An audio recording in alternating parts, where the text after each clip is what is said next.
Bwana, mambo vipi? Mambo ni aje? Of course, karibu sana kwenye taarifa ambazo zimezidi kuchukua nafasi kinoma kwenye mitandao ya kijamii.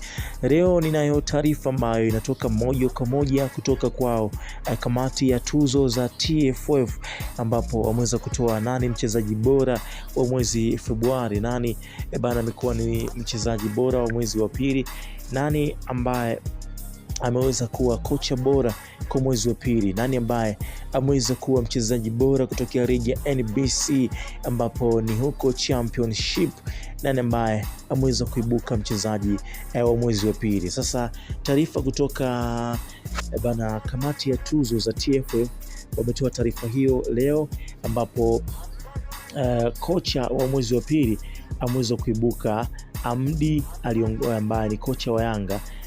Sasa hii ni kwa upande wa Hamdi.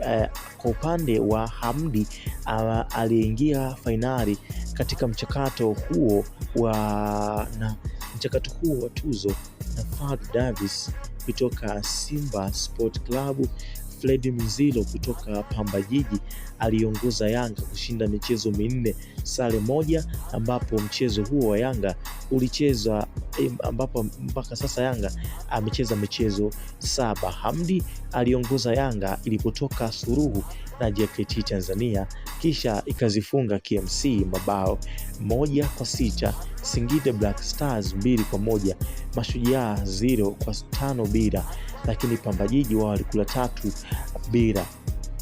Mechi nyingine ambazo Yanga ilishinda mwezi huo lakini haikuwa chini ya Hamdi ni zidi ya Kenegodi ambapo walishinda 6 na zidi ya Kagera Sugar ambao walishinda 4. Huyo ni kocha wa Yanga Hamdi, ndio ambaye ameweza kuibuka kocha bora wa mwezi wa pili. Hii ni taarifa ambayo inatoka kwenye Tanzania Premier League. Sasa kwa upande ambao alikuwa anashindana nao ni kocha wa Simba Fadlu Davis.